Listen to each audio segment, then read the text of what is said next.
Welcome to the Edwards Aquifer Authority's inaugural roundtable discussion of reflections from the past and present board chairs. Our conversation will cover a multitude of initiatives that forged a path to where the Edwards Aquifer Authority is today. Luana Buckner was elected to the board from Medina and Atascosa County's District 13, and she served as chair for 13 years from 2009 to 2022.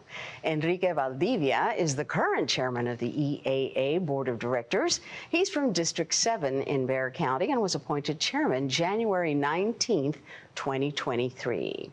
Doug Miller preceded Luana as chairman of the board from 2004 to 2009, and Doug hails from District 9 in Comal and Guadalupe counties. And Mike Beldon was the inaugural chairman of the first Edwards Aquifer Authority Board in 1996, and he served until 2004. Mike is from District 4 in Bexar County. Thank you all so much for your service. Now, these are volunteer positions, and we are certainly grateful to you for all of the work that you have done, and so glad that you could all be together for this roundtable discussion. We appreciate that very much. I'm going to start with El Primero, the first one, and there's so much history there. We're going to find out if anything exciting happened when Mike Beldon took over as chairman, as the very, very first chairman of the Edwards Aquifer Authority Board. Now, you were the very first chairman, and prior to that, we had the Edwards Underground Water District that had been formed, I guess, after the 1950s drought. But it really didn't have the regulatory power, right? Right. And you served as chairman of the Edwards Aquifer from 1996 to 2004. Tell us why the EAA was established. How did that start? Well, San Antonio had always felt pretty good about water, just pumping from the Edwards. Matter of fact, we turned down a bunch of water from Canyon Lake. Gosh, I guess it was in the late 80s, was it, Doug, when we turned down that water from Canyon? And we were walking along. We were fat and happy, but the people downstream from us were not happy. They thought we were taking too much water, which was affecting their wells, and they finally figured out they could have a lawsuit against us by using the Endangered Species Act. But didn't this really start with Ronnie Puchek's catfish farm? I mean, isn't that what really got everybody's attention? All of the water that he was using, millions of gallons of water a day? I think that was a side issue, really, to the big battle. That was a big battle unto itself, but that was really a side issue to the bigger issue of sharing the resource and limiting the amount of water that San Antonio would take, and then finding other sources of water that we have since done. And tell us about the lawsuit that was filed. Well, the funny thing I like to kid about the lawsuit, it was Barshop, was it Medina v. Barshop or Barshop v. Medina, and Phil Barshop was on our board. The reason it was Barshop was his was the first alphabetical name of the original directors, and I always kidded Phil, if it hadn't been for him, it would have been Beldon v. That was being sued, right? So the people from Medina filed a lawsuit, and I don't remember how long before that settled, because when we started, there were only 13 members when we first started, because the Medina County members did not join the board until that lawsuit was settled or abated or whatever it was. It's a long time ago. So we started out with 13 board members, very, very politically fractured. Our first board meeting when I was elected chair, it was a 7-6 vote on every single thing that happened that night. My gosh. So we didn't start out as friends, but we worked together, and eventually people began to recognize each other as people who had a life to live, and they simply needed water, and we needed to come together as a group. And we got to be really good friends on there, and we did some retreats, I think, which more than anything helped us begin to know each other as human beings, because we would come to a board meeting and go home. We didn't get to know anybody that way. And when we started spending weekends together, we started learning about each other, knowing about our families, and things started to click from then on.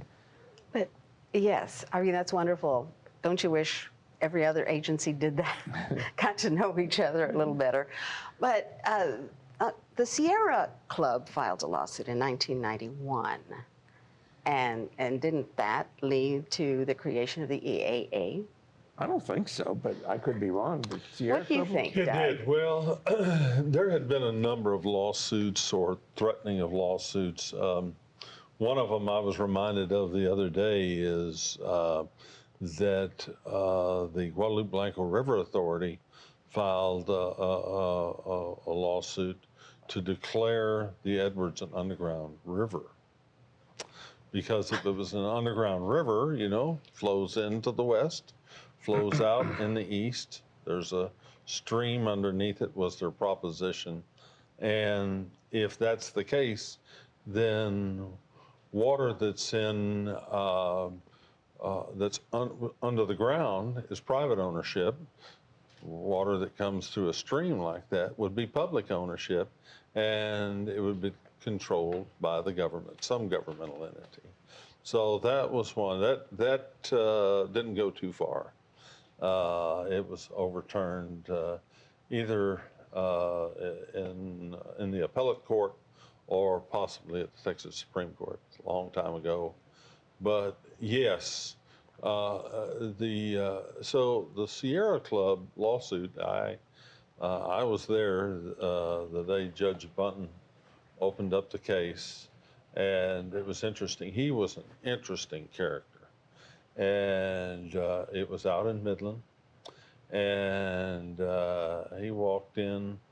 First thing in the morning, he said, "Wow, looks like some lawyers are making a lot of money here today," because I think there were probably 100 in there. Everybody was so interested in the subject, and because of how it affected all of us. And so there had been legislation. There was a group of us that were meeting over in the old Hemisphere, one of the Hemisphere convention rooms or auditoriums over there when Henry Cisneros was mayor. And that was the 91 session of the legislature.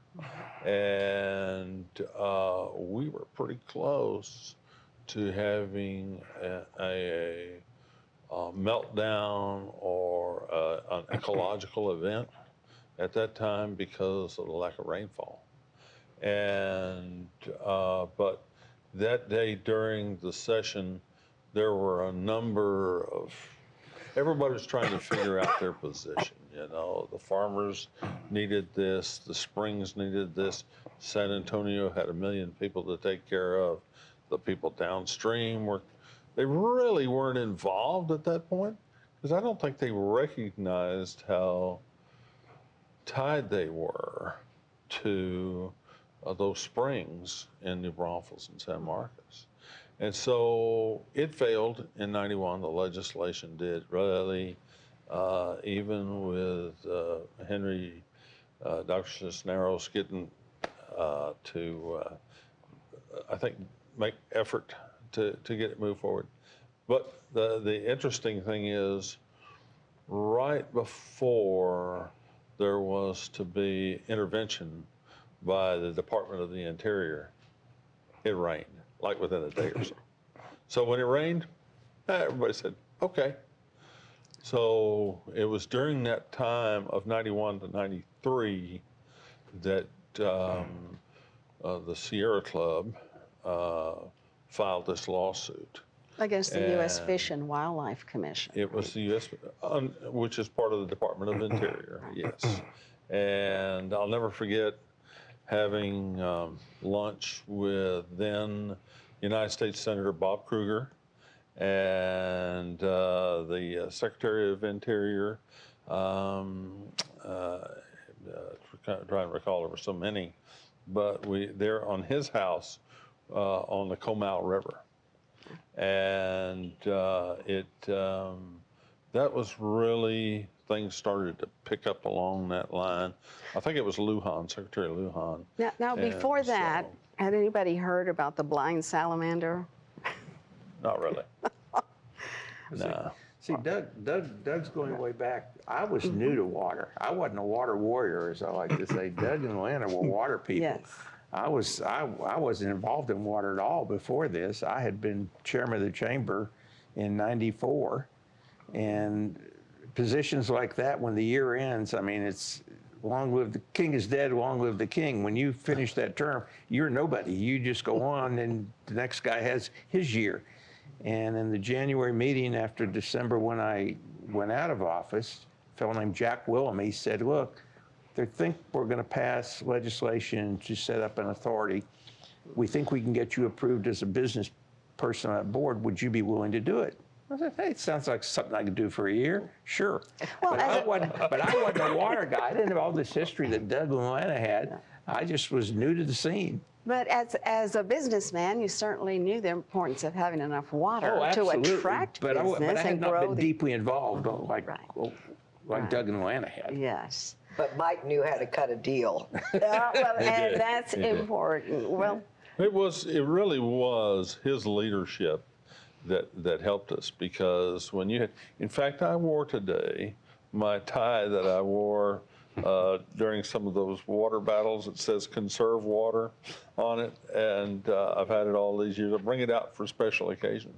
But so I came in as a warrior, and because I had been there through the legislation, helped in the construction and the writing of the legislation. well, and the Texas legislature saw the importance of protecting the Edwards Aquifer, right? Well, They had taken the issue up several times and failed to act on it. Another thing that happened back in the late 80s, early 90s was Medina and Uvalde counties voted to get out of the old Edwards Underground Water District. And so they were just left with 3 counties and no regulatory authority. And so that helped kind of bring things to a head too, I think. And were you in the Medina Underground Water District at that time? Were you a member of that? The district was created in '91 when the issue was first really seriously being considered by the legislature. Right. That happened that year, but the legislature, having served 8 years in it, they don't move at light speed, on some issues, and this was one because there was so much diversity and in the crowd, and they were pulled so many different ways. But I think the hammer, if you will, that moved them along, and everybody said, if we don't create some kind of authority, then the federal government's going to take over. That's right. And that was Judge Bunton and his court. Saying, if you don't do something about it, the federal government's going to come in, or I'll do something about it, right? Well, and we all are tied to the federal government, but especially San Antonio, with its military bases, all of the federal funds, and I don't think people really realized how impactful it could be if U.S. Fish and Wildlife Service said, okay, we're going to go under a special order, and that means stopping the funds. The military can't, has to start withdrawing. And I think when people started realizing that, they said, okay, let's form an organization that can address the issues, and then we'll kill it later. I don't know. I think that was the plan. But this was because of the Edwards Aquifer Authority Act that the legislature passed, right? Well, that's right. Yes. And nobody really wanted to be regulated. Right. No, I don't think that's anybody for really. sure. Yes. Right. I mean, And as a matter of so- fact, the legislature passed the act in 1993, and you all didn't really get started until 1996. That was the very first official meeting. But before that, Luana, I want to talk to you about the Medina Underground Water District and a lawsuit that was filed. The bar shop lawsuit. Yes. Yeah. Tell me what you remember about that. Well, my district filed that suit on the day before the effective date of the second bill. The first bill had an appointed board, and it couldn't get That was pre-cleared. 93, right? Right. Right. And so the legislature came back in 95 and amended the act to make it an appointed board. And I don't remember the date, but the day before it was to go into effect, we filed, the Medina County Groundwater District. August 31st. Oh, okay, thank you. Yeah, because Because it would have been everything- September yeah, 1st. well, you should September start 1st, it would have September gone into 1st. effect. Right, And right. So that was Judge Mickey Pennington I in remember Uvalde the judge. County, and I remember driving over there and filing the paperwork, and everything hit the fan pretty quickly thereafter. And they were all served, the named directors. And we won in district court, and it was a direct appeal to the Supreme Court because of the constitutional issues. And Greg Abbott was on the Supreme Court then, and they unanimously ruled against us and in favor of the EAA. I think it's also really interesting to point out that when the act was passed both times, we had a Democratic governor and a Democratic lieutenant governor. Bob Bullock was very instrumental in getting that act passed.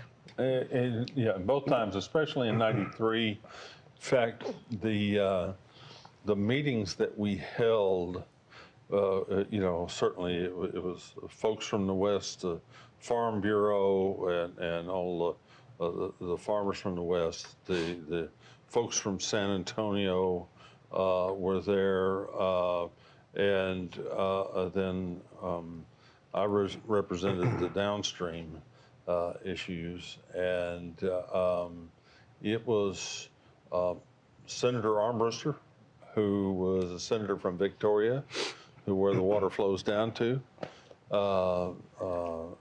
Governor Bullock, Lieutenant Governor Bullock said, "This is yours, you're going to take charge of it." But we met, at that time, the Capitol was under reconstruction. And I don't know if anybody would recall, but there was a big fire, and then the idea was to build the extension and everything. So all that was going on. So we met across 15th Street in a building, which is the Clements Building now. And that's where the Lieutenant Governor's office was. And we met in the conference room right out there, all the folks from San Antonio. And there were a lot of them, and very smart people. And then the rest of us sitting around that table trying to hammer out through the language. And it finally got done early one morning in May. And then Senator Armbruster was able to push it up and get it passed out. The problem, I guess, was the constitutionality of it. That's what spurred the lawsuit from the Medina Yes, ma'am. Underground Water District, right? And you had people saying that they don't have any rights to tell me, right? Right. How much water I can pump and all that. That was the biggest fight. That was it. Yes, ma'am. So how did you feel about the formation of the Edwards Aquifer Oh, Authority? I thought it was a terrible idea. We local control and private property rights. That was the, that was the mantra of the day, and so when we lost that fight, I was personally devastated. I thought, it's all over now, and they're going to come and take all of our water. And my board president at the local district at the time came to me, and he said, he was on the appointed board. And so when the elections for the first elected board came up, he said, you're going to have to run for this board.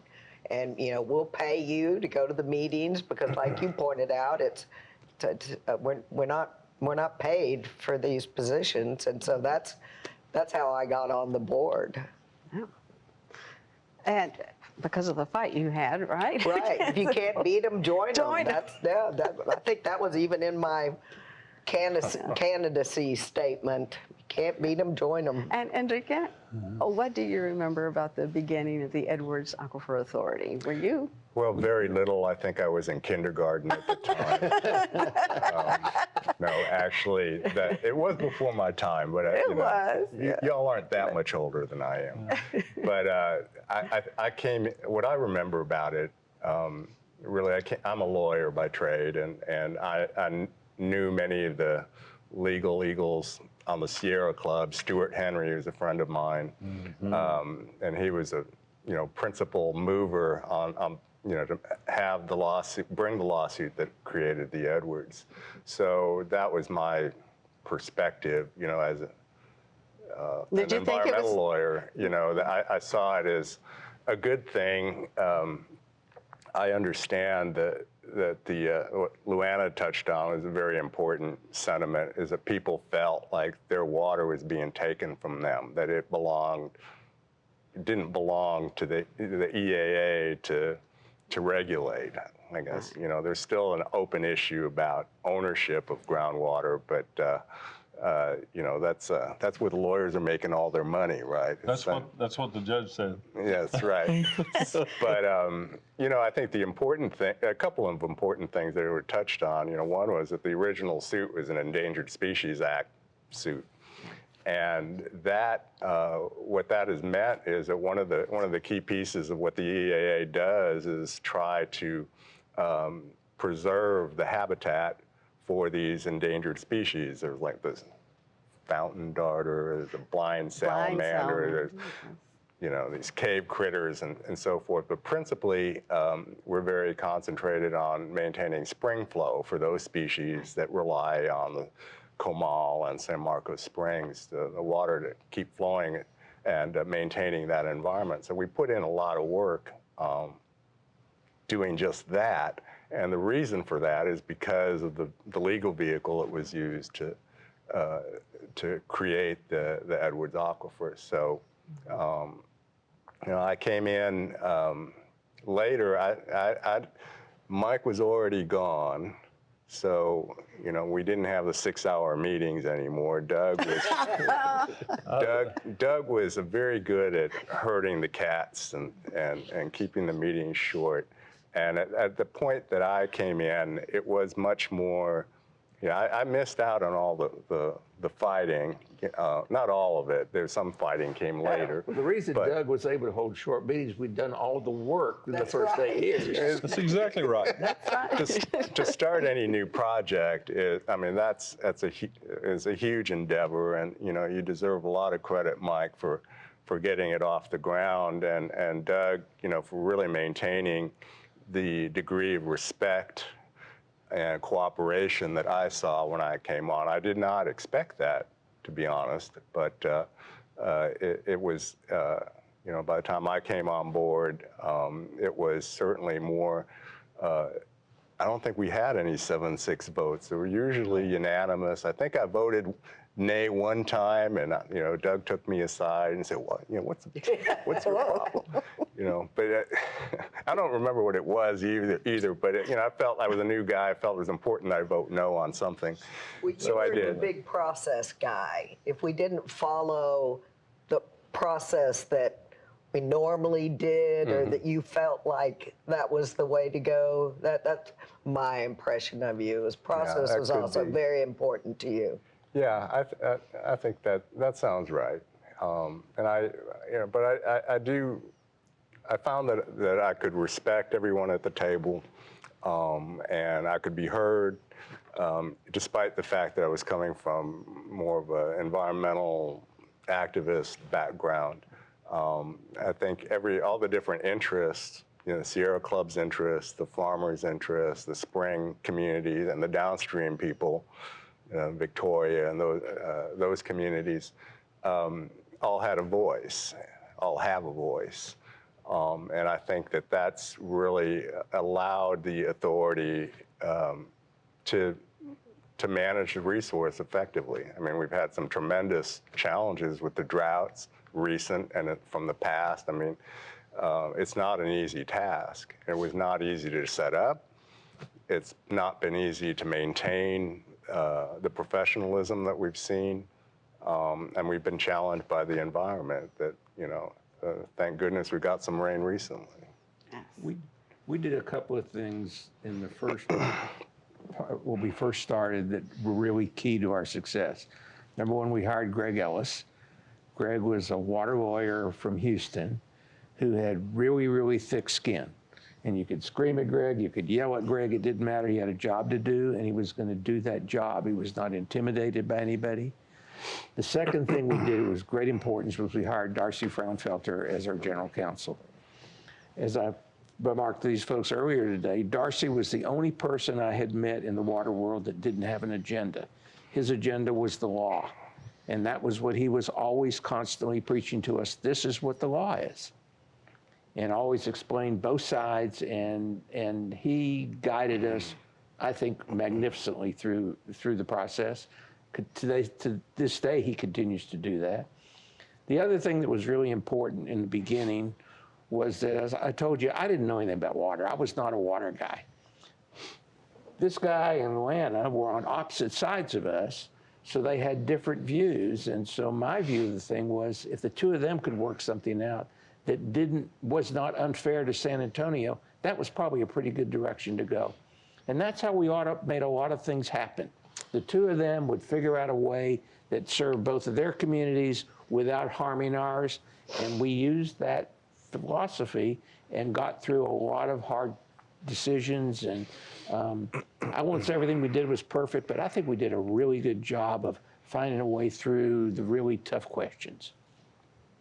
Really? Yes, and that's how you got past the lawsuits and the challenges. And began to respect each other as individuals. And I look back at that time, those 8 years that I was involved, as really one of the best 8 years I ever spent doing something that was significant.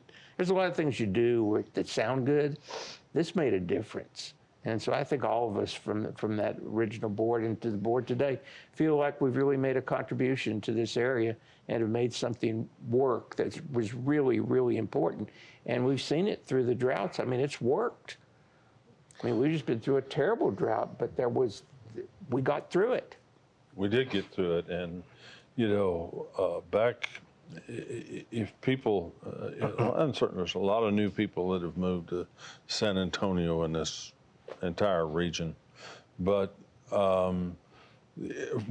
when you listen to a news broadcast, whichever station, whether it's, no matter which network it is, that when they do a news broadcast, one of the items in the news broadcast is the level of the Edwards Aquifer, J17, and which is a well over here at Fort Sam Houston.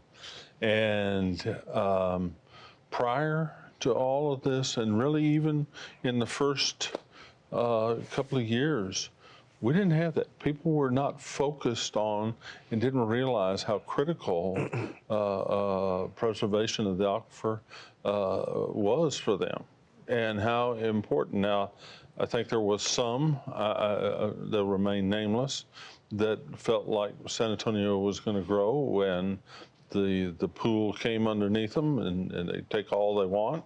And if it happened to impact the springs or wells, individual wells to the east or the west or somebody else, that was just their problem. And so, but with Mike's relationships that he had cultivated over the years as a successful business person, and I think it was a godsend that he had just come off being chairman of the board of the San Antonio Chamber, because Joe Cryer was your president.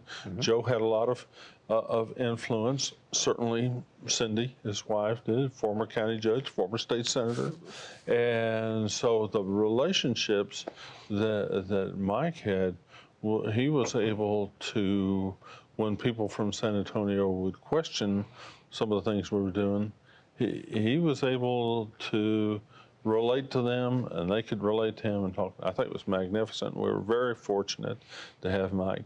And his election happened right here in this building. That's right. It started right here. Our first meeting was here, and I was thinking about Mac Martinez the other day. Mac Martinez was a representative. He lived in Kyle, and a good lawyer, and he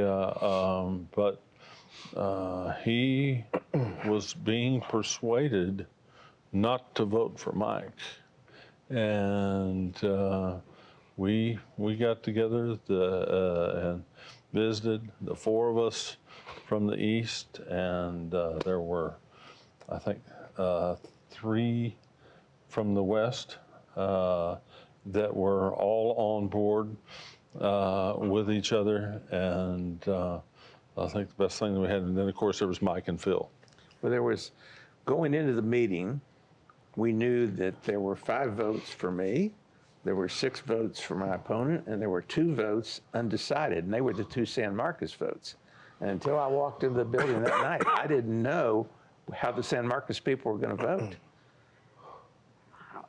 And that meeting took place here? Took place right here. In this building. Took place right here. Why? Who decided that? I think it was free. We didn't have to pay any money, and it was the conference room upstairs was available, and there were struggles. There were still conflicts that seemed to have manifested themselves between the old EUWD, which some of those people wanted to stay in power, if whatever they considered that was, and because it was a great research organization, educational and research, and they did from the late 50s until we took over in '96. It did a lot of work, and so we were able to build on that foundation and retain a lot of the staff and some very good people the Edwards Underground Water District. Yeah, thank you very much for, yes. But anyway, so we came here, and there were some people, I think, that had more of a political agenda, and then okay. Well, it was an election we're talking about, right? Right. Well, at that time, it was appointed still. In the legislation, we were named. Yes. And so the election hadn't happened yet, and so when we walked into that room, it was tense. You could cut the tension with a knife. And we stayed as an appointed board until the election in 1996, when we all had to run for office. Yes. Right. So that was a whole different time. Does anybody remember who the first person was to get a permit from the Edwards Say that Aquifer again. Authority Board? It was The permitting the Stein process. family. I got to pick them because that meeting was held in Hondo. Do you remember? What was the The question? first permit. First permit, yes. Yes. And you remember the little square box that had the permit in it? It was brothers, Patrick Stein and I think Glenn Stein. That one of their sons works for HDR now. I see him at water conferences and stuff. In fact, Velma, who was a previous general manager, Velma Danielson, she gave him it's a little acrylic box that has a replica of the permit in it. That's when the permits were still like 12 pages long. Right. And that happened during your first term, right? In the 8 years, yes. Yes. Back then, we had meetings once a year in the West. We alternated between Uvalde and Hondo, and once a year in the East, alternating between New Braunfels and San Marcos. But it got to the point where everything was pretty much settled, and so people didn't come out for those. I remember a meeting in Uvalde where we were going to declare emergency drought rules. Do you remember that one? It was ugly. It was very ugly. I mean, people were yelling. Tempers flared during those early years. There were strong feelings. But we got through it. It was interesting, though, you remembered so clearly about the permits. Why was that such a big deal? Well, because we were having the meeting in Hondo, and because I think everybody kind of felt like it should be an irrigator, they came to me, and the first person that they had in mind, he wasn't from a farming family. He had an irrigation permit, and so I felt strongly that it should be an irrigation family, and so I kind of vetoed him. And they were trying to find one of the oldest irrigation pumpers.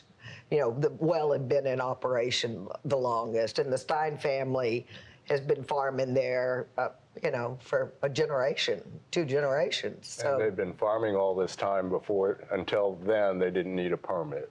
Right. Right. Yeah. But they were pretty honored, I think. They're still in the West.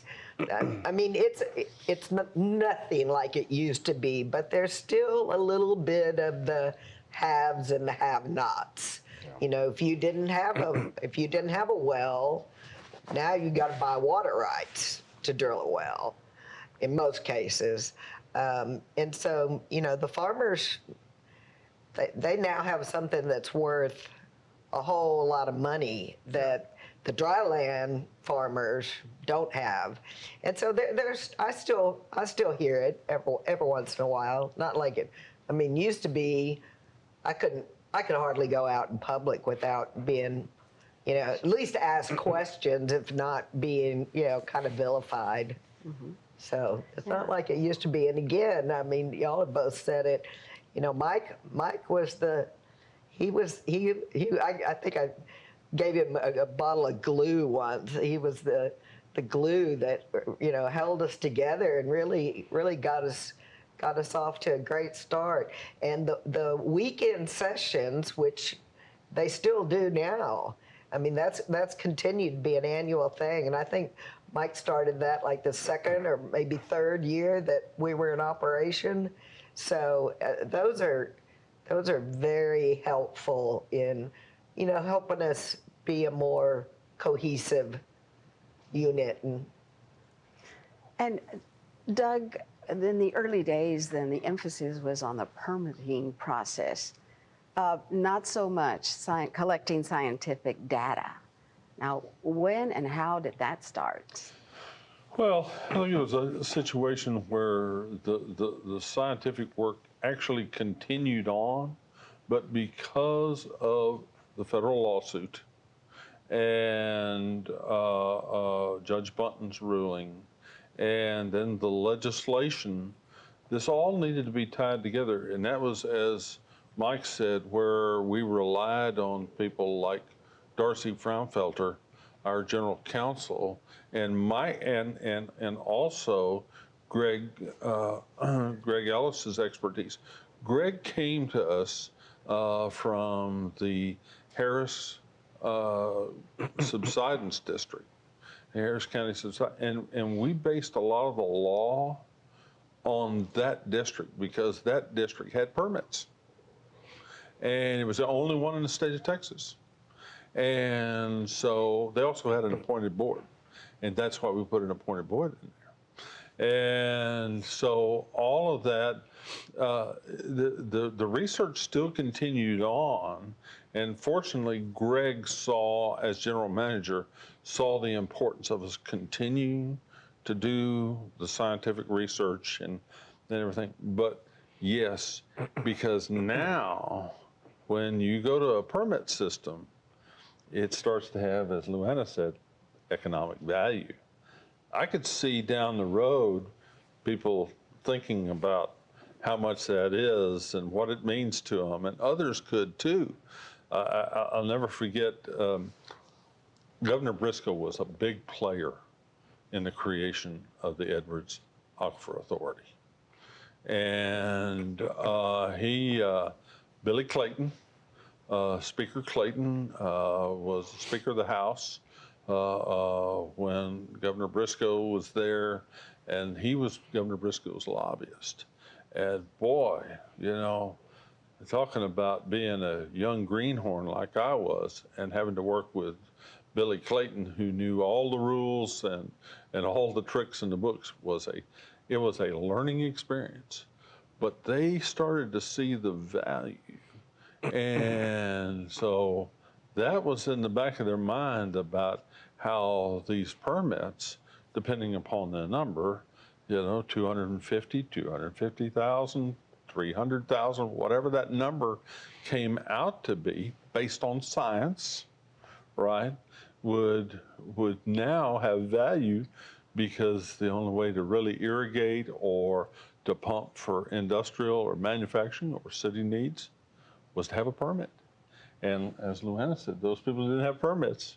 Well, you got to go buy it from somebody else, and that's money. Created a water market. It created the first water market. Yeah. In fact, I don't know, is there another water market in Texas? There is It's not. the only one. There's no, and honestly, having served in the legislature, I don't think there'll ever be another. It is so unique an animal. The way And, Darcy put it yeah. was that the EAA Act repealed the old rule of capture, which in the rule of capture meant the person with the biggest straw won, you know? That's right. That Well, that's what Ronnie Puchek used to get all of that water for his catfish farm, was Yeah. the rule of capture. So how did we get past that? How did we? Well, can I tell you a little bit about Ronnie? Because he Okay, sat in yes, my please office do. and talked to me. And, you know, Ronnie was from Alvin, Texas. And I think Ronnie got used. I think he was a pawn to a certain extent. That there was, I don't know if you remember a project called Applewhite. Applewhite Reservoir. And remember that was at one point Mayor Cisneros, that was a big issue for him. And Ronnie got out. Well, they had to have a way to get the water out of underground, because by law, even today, you just can't drill a well and start throwing it into a river and it going away. That's waste. Mm-hmm. But if you have a catfish farm or a farm or something, some beneficial use is the legal term, right, Counselor? Beneficial use, you know, you can do it. Well, fish farming was a beneficial use. The problem with Ronnie, and he was a nice enough guy, but the problem with Ronnie is that he was a little bit arrogant and kind of said, hey, I've got this, now there's nothing you can do to me. And Governor Richards said, oh yeah? And Governor Richards took it on, and that's what kind of put the whole Ronnie Puchek a deal in check. And I think Saws worked with him and paid him off and took some of his Well, water. we eventually gave him a permit. Yeah, he got Yeah. a I mean, we permit. negotiated He that didn't do too for 3 or badly. 4, No. 4 years. No, Well, and he but he got- thought he was going to do a lot more. But he was just the front man. He had a bunch of investors. It wasn't all Ronnie. Right. And and he had put up family land to oversee the investment and everything. So he was really vested in the issue. But Governor Richards decided that just wildly pumping and letting the water go out in the San Antonio River, and then of course Applewhite never happened. So it was just it was an interesting time. Oh, there with to that. say the least. Yes. But Saws eventually ended up buying the catfish farm, right? They bought his permit. His permit. Yeah. Right. Which, I mean, the permit system has been another key feature of what the authority does and has accomplished. And it's converted some enemies into true believers, because, people were thinking, well, you stole my water, you dirty rats. But we gave them a permit, which they discovered was something they could sell, that has a very, very valuable asset. And so it's taken people who initially were against what the EAA stood for, turned them into supporters because they benefited financially in a very important way. So, And the attitude at the Edwards has changed. Greg Ellis, I take full credit for bringing him in. Mike wasn't always in agreement with me on that idea, but you came around. Well, I mean, Greg, there was somebody, I can't remember who it was. There was somebody who really was understood he was going to be the first general manager.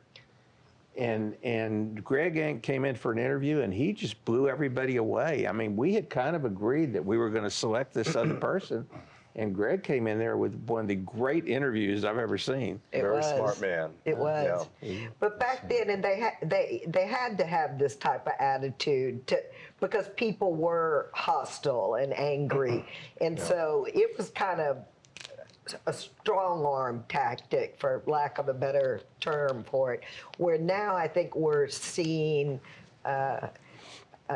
mainly through Roland and his team, it's a kinder, gentler authority, and that whole attitude of we're here to help you, I think that really resonates a lot more with people now than it did in the early days. In the early days, we were still fighting about values Right. and permits, and I mean, people were still angry. So once we got through all that, then you could adopt the other way of Right. running an agency. Right.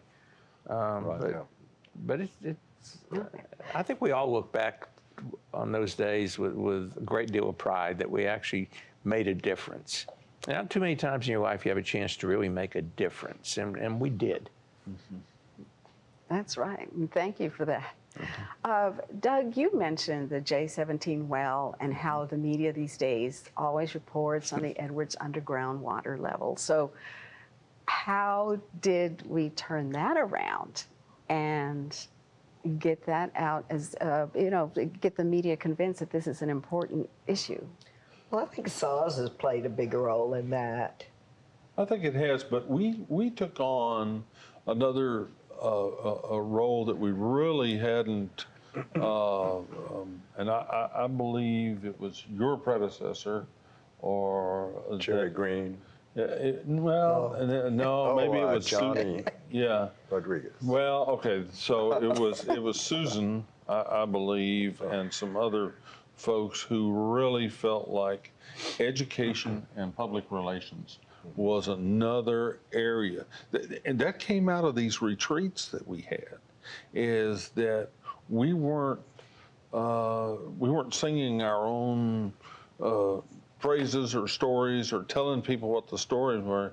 And I think that it was a concerted effort, if you will, to try to get people more aware and how informed and informed of how critical the Edwards is to their life. It's just like I mentioned earlier about the downstream people not really being involved. They didn't realize when we started down this battle, whether it was the Sierra Club lawsuit or the EAA legislation, there were people in Cuero and Gonzales and other communities, Victoria downstream all the way to Port Lavaca, that didn't recognize or realize the connection between what happens down in the bays and estuaries and all the way down the river to what's coming out of the San Marcos and New Braunfels or Comal Springs. At times, 70% of the base flow of the Guadalupe River comes from those springs. And when that doesn't happen, it affects them. So that's how they got on board. So I think it was the whole process for the last, 37 years or how long we've been going here is education and public relations has really been important. And that's where to the fruition of this. And when you come into a drought, like Mike mentioned, this year being, we would have been in a lot worse shape. It's terrible. Well, is the aquifer at risk? I mean, is there a risk that it could go dry? Well, thankfully, it recharges. Right. I mean, there are aquifers that don't recharge. Ours recharges, and yeah, we could be at a drought for several years, but it always comes back. But we got through this drought, which was pretty severe, and you just didn't hear that much about it. I mean, there was no panic like you would have had before. It was just there. That's the rules. We stop watering. We do this. We do that. But everybody seemed to get through it okay. Change the subject a moment. One other person who played a really, really key role in the Edwards, not so much in the water battles, was Susan Hughes. Yes.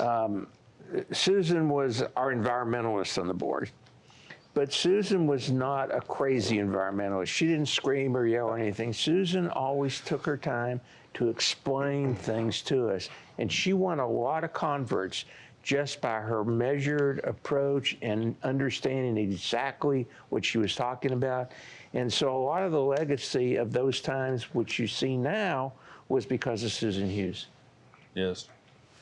Agreed. Enrique, you want to say anything about that? I just wanted to point out that, the importance of the education piece is also to kind of, it's raised public awareness about what an aquifer is. I mean, that's a word you don't hear, in other parts of the country. In San Antonio, we know what an aquifer is. And as Doug touched on, we track the level, how it's doing. But you asked, does it ever go dry? Well, not completely. But what I wanted to say, that we have lost some things, some features to the lay of the land that, 100 years ago, San Pedro Creek used to flow really strong, and so much so it was, people would think it was the San Antonio River, and you could float a boat down from San Pedro Creek through downtown. There are pictures of the barges, the little boats from back then. And since San Antonio started pumping water out of the aquifer, San Pedro Creek has basically gone away. Now we're trying to bring it back, which I think is a good thing. But I think we've kind of forgotten what it once was.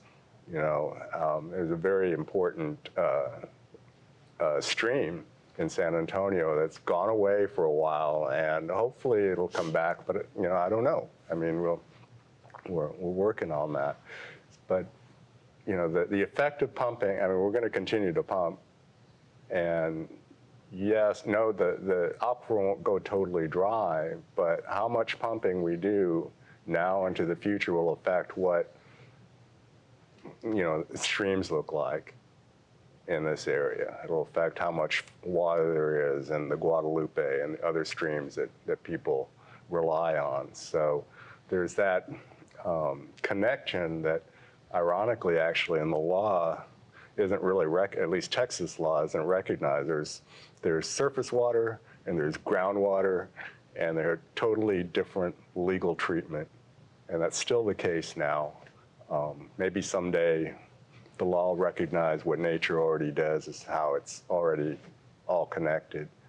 But And another thing that I think the community has become more aware of is a recharge zone. I don't keep pounding on that, the recharge zone, and of course we have to try to prevent development over that. What is the danger of having development over the recharge zone?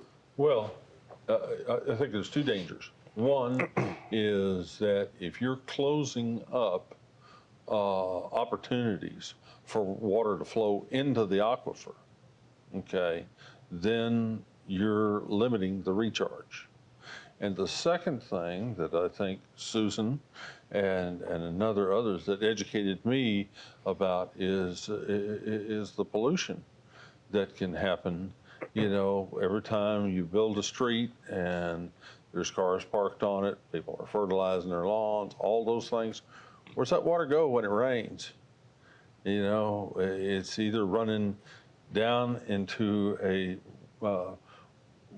wastewater system that's maybe into a creek, or it's going down as a recharge into the aquifer, which we're drinking. And so Mike had the uncanny ability to take things and break it down in the simplest form where people could understand it. And I don't know if you remember drawing that diagram of the Edwards Aquifer. It's just a square box, and it looked like, you know, a pistol on one end and everything. And he said he went around telling people, the leaders in San Antonio and others, that the aquifer, you know, is here at this level. It may go down to this level down below, but if it goes down below a point here, then our neighbors are going to be dry. And if our neighbors are dry, then it affects the whole region. So Mike was really good at managing and representing his district, but also taking a regional, as he said earlier, a regional approach to it, which was critical to build trust. And that was another, Mike and I had that conversation about those retreats and hiring a fellow to come in and do the retreats. And the only way you can build trust is with communication. And that's what those retreats, and Mike was very good. He was a great communicator too. I learned so much from him that that's what made my job easy for the next 4 or 5 years. Yeah. We learned from each other. And the community certainly understands the importance of protecting the aquifer, and they approved a sales tax in 2000 for the first time. Right? First one, and then approved it again for another 5 years, and again for another 5 years. And then what happened? They took it away. Yeah. And so where are we now as far as conservation easements are concerned? Well, the nonprofit wing of the Edwards Aquifer Authority is raising money to continue to do that, and we've had a couple of very generous donations that have allowed us to acquire a property in Hayes County. The sales tax money that you referred to was not permitted to be used in Comal or Hayes counties. And so the nonprofit arm is continuing to work in that direction. Well, the city has also dedicated some funds to that. Yes. This year. I believe it was this year. Well, this is like the first year. But anyway, I think most people recognize that was a very worthwhile project, and I think you continue to see funding for it through one vehicle or another. What about the danger of these abandoned wells and their effects on the Edwards Aquifer? Well,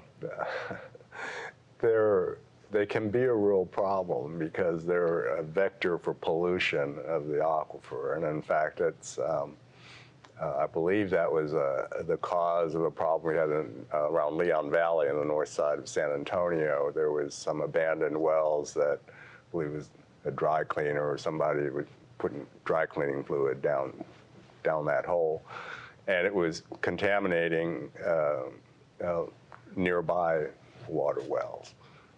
It's the sort of thing that can happen, you know, when you have these wells that get drilled and forgotten, and someone thinks uses it as a dumping ground for something that can cause real problems. And so it's incumbent upon us to know where those wells are and get them plugged so that, they don't pose a threat to water quality. And the problem is, a lot of those wells are practically all of them are on private property, and, the landowner doesn't have the money to, pay for what it's going to take to plug the well. And so we're challenged that way, identifying where they are, because people resist that. They don't want it.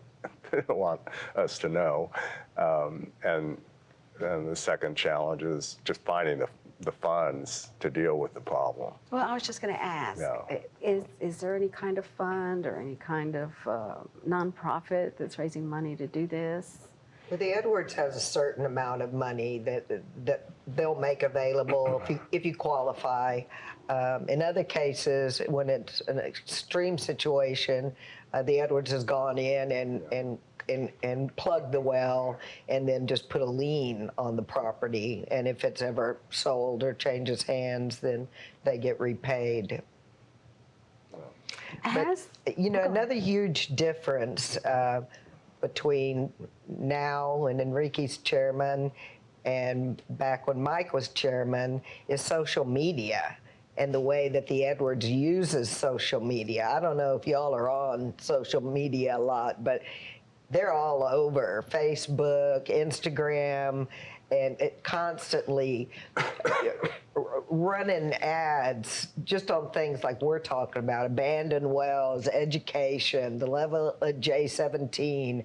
I saw a really interesting video of one of the staff members flying a drone. I think it was over a conservation easement. Mm-hmm. They're using drone technology instead of physically going out there to survey the property. So it's just incredible the difference between now and then and how easy it is to get information out, especially the young people, because they're the ones that are going to make the difference and helping to protect the aquifer and keep the water clean and keep development off the recharge zone, if that's even possible. And has the Edwards Aquifer ever been compromised? And if so, how would we know? Well, the mulch fire is the best example I can think of. Remember the big mulch fire out Helotes? The fire department was trying to put it out, and in doing so, it was seeping down into the aquifer, and wells all around that area were contaminated. So the Edwards, finally convinced the fire department to just let it burn, and then it burned for like a year, didn't it? It was close to it. A long time. Long it was time. Worldwide news. Mulchy. Mulchy, that's Yes. right. Mulchy. That's You right. even got a nickname, Mulchy. Yeah. So, go ahead. Well, I was just going to say, it's just touched a little bit of what Doug mentioned earlier, how slowly the legislature works on an issue. When mulchy happened, suddenly there were several bills to outlaw what had been going on that property, which was basically allow this pile of mulch. It was like 6 or 7 stories high. I drove by there before it started burning. I thought, that looks like a really bad idea. Who the heck let that happen? But these things happen, and they ignore the problem until it's on fire before they deal with it. But Literally. Literally, yes. Literally. Yeah. Well, I think that's typically just like the way the EAA was created. There are so many issues that the legislature only has to pass one bill in the 140 days that they're there, and that is a budget. So everything else is kind of like ancillary, and not that it's not important, but as legislators, good legislators, or senators or representatives do, representing their district, is if somebody's got an issue like the Helotes fire or the water issue with the Edwards, then people, go to them and they bring it up. Luana mentioned technology, and I'm going to take a little different turn. Is that, and you ask about will we go dry? Technology has come a long way in the last 20 years, 20 plus years, because we have aquifer storage and recovery now. I want to compliment SAWS. New Braunfels got a bill passed either this session or last session that allows them to put water into a storage facility to be taken out in a time of drought. There's just so many things that have been done that would have been ignored, like the legislature would have, if somebody wasn't forcing them to do it. So I think that, Mike has said, what we were involved with and what we've been involved with all this time is such a significant impact on millions and millions of people in our whole area, economically, socially, and otherwise. But it's a lot of things wouldn't have happened if we wouldn't have had the Edwards Aquifer Authority. Yeah, and we're such a growing area too, that it's really, really important that we have a good water supply. And San Antonio is about as well fixed as any major city for water, because we've got a whole lot of different projects for water other than the Edwards. Right. And Luana, you currently serve on the Edwards Aquifer Conservancy Board. Right, that's the nonprofit. That's the nonprofit Yes, ma'am. of the Edwards Aquifer Authority. So what are your priorities there? What are you working on? I don't know, frankly. Good question. I don't know what. Sorry. Oh, well, that's okay. And what advice do you all have for future Edwards Aquifer Authority boards? What needs to be done? What do you all see as the immediate needs, and then in the future? That's really Enrique's question. Yeah, I think so. I'll take a stab at it. There are a couple of things that come to mind immediately. One, Luana touched on, just the nonprofit arm the EAA has created, try to garner resources for conservation easements, provide fund and provide research, and build out the facilities that the education facility that we have now, and kind of build that out, but not with authority funding, but get outside funding and support. I think that's the next generation idea, offloading some of the things that the authority had been taking on, particularly in the research area and conservation, managing the conservation easements, and making that part of the portfolio of the what do you call it? The EAC, the Conservancy. For the EAA itself, and I know I've been approached by my friends in the environmental community. There's concern about what we call the contributing zone. We talked about recharge. There's an area that's identified as a recharge zone that has protections, and there's a much larger area northwest of San Antonio, for the most part, called the contributing zone, which also provides the water that ends up in the Edwards and has relatively less protection to it. And so that's an area that the environmental community is concerned about. They want to see more done to protect a contributing zone, and I think that's going to be a challenge for us going forward. And then, as we've all noticed, it seems like the weather is getting more and more extreme than our politics even, Wow, and, that's pretty extreme. Yeah, and so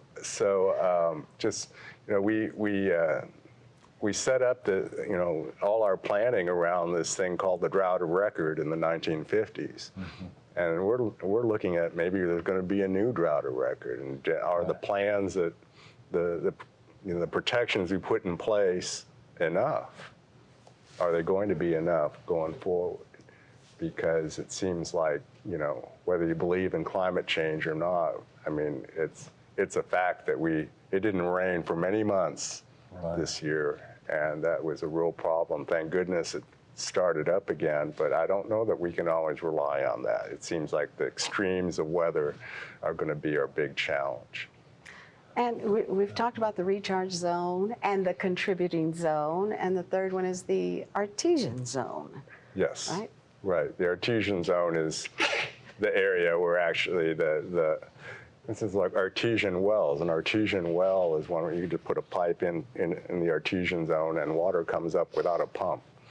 The pressure is such, and the artesian zone is also is where the springs are. The water is coming up. Breckenridge, San Pedro, Comal, San Marcos. Yep. All those springs are artesian, Right. or were artesian. Yeah. Yeah. There's two sides to this, and as Enrique was talking to us, we talked about the education, but it's good to hear that we're continuing on. The EAA is such a unique organization that it's got this regulatory responsibility to manage the aquifer. That's very unique. But then the research side, could continue on, whether it's developing or helping others develop alternatives to the Edwards, or where are we now? Is it a new drought of record? It's a time continuum, and if you don't have the research and the technology side working right alongside the research, the regulatory side, it won't work. And we've been very blessed that we have a wonderful staff that has really taken and great leadership. I think, what has there been, 5 general managers now, and each one's been unique, but they take their responsibilities very seriously. They all did. And the mission of the Edwards Aquifer Authority: manage, enhance, and protect. Which one of those do you think needs the most work right now? The most attention? I know what one board member would say. Enhance. Enhance. Yeah. And we haven't done a whole lot to enhance the aquifer. Yeah, I'm kind of skeptical I've always been skeptical of the enhance part of it, because I think part of it implies that we can do better than a better job than nature does. And I think I'm not sure that's true. But I do buy into the enhance idea with things like aquifer storage and recovery. Right. I think that's a Conservation easements. yeah Would be that's an an enhancement. yeah that's that, and it's been proven to work. I think manage is the most important, and manage includes dealing with change. It includes research, understanding what the impact of those changes are likely to be, and come up with ideas for addressing those impacts. One of the I touched on the idea of the contributing zone. What would really work to protect the contributing zone? The environmental community has their ideas. How do you accommodate that with the development that's going to happen and the property rights that will be impacted? Those are all things that are, in my mind, really come under the management part of it, and it's maybe not as sexy as enhancing. I don't know, but I think that's what we got to look at. It's always going to be a problem, I guess, with development. And you're always going to have people wanting to develop, and you're going to have that fight between the developers and the environmentalists. So That tug of war never goes away. that's right. Well, how do you tell?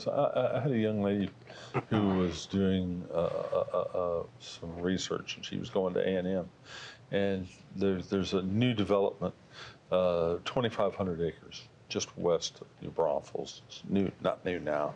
It's about 10 years old, Veramindy, and it's going to be like 3,000 homes up there. And it was all part of Mr. Landa's ranch, who he sold to the Words in 1941, December the 6th, 1941. And I asked her when she was talking about, well, I wish they wouldn't have sold that ranch. And I said, so where you live, which is right across the street, I said, that was part of their ranch at one time. If they wouldn't have sold that, you wouldn't have had a home to grow up in, or New Braunfels High School wouldn't be there.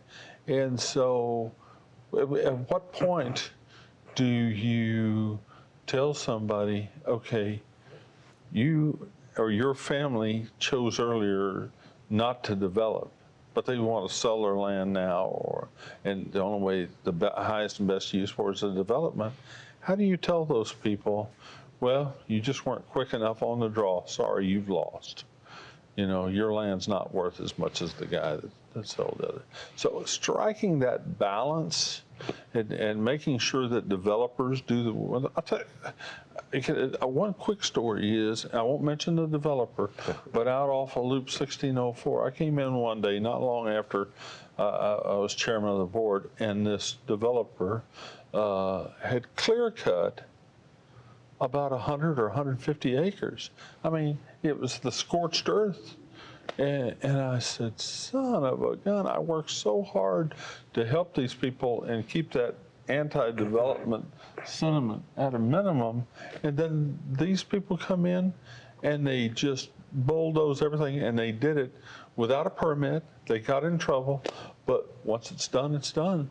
Yeah. And it's the abuses that you have to regulate and manage, but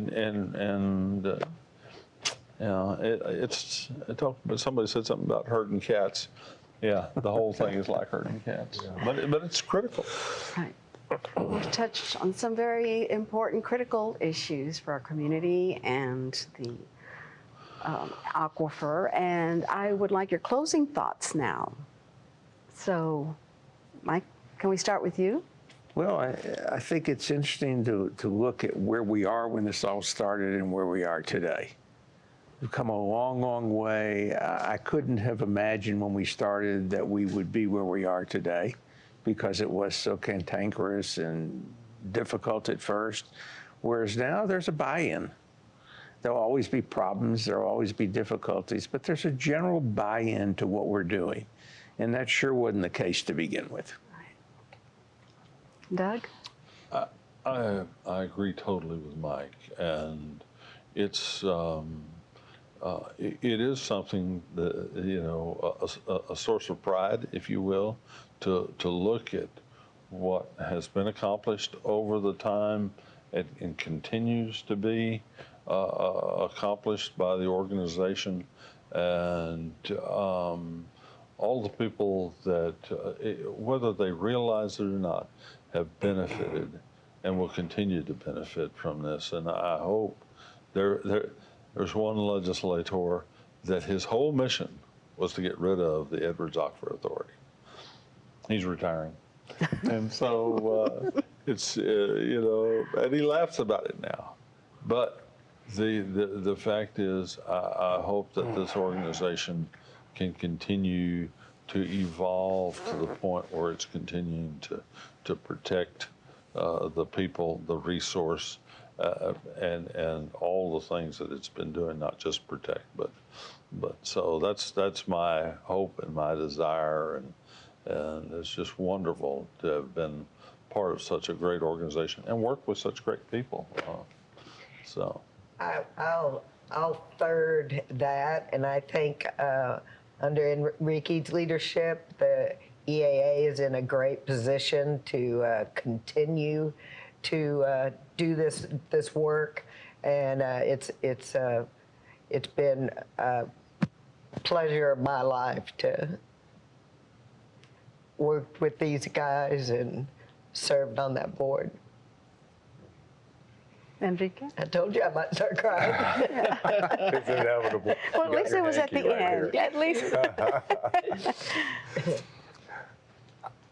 I want to just backtrack a little bit when I was singing the song of management, how great that is, and it's kind of boring. But I didn't want to lose sight of really what are we managing for, and that is to protect the aquifer and be sure that it's more than just providing enough water for houses and people and fish. It's kind of protects what makes this region special. San Antonio wouldn't be here if there was no Edwards Aquifer. Probably no New Braunfels, probably no San Marcos. So we're talking about something that protecting ourselves and what makes this part of the world such a delight to live in. And so I think that's that's my takeaway. What I feel my job is, and whoever comes in after me. And I'm very grateful to have really excellent predecessors to kind of lay the groundwork to make this possible. Well, and people wouldn't be moving here, and we wouldn't have businesses coming here if we didn't have such a good primary source of water. So thank you all. Thank you again for all of your tremendous work. Thank you. Thank you. And with that, we conclude this historic roundtable discussion of reflections from all of our EAA chairs. The insightful conversation has shed some light on the Edwards Aquifer Authority as a groundwater conservation district and exemplifies the leadership it took to grow the agency into what it is today. We want to express our sincere gratitude to all of you for being here today and for the legacy of leadership you have imprinted on the Edwards Aquifer Authority.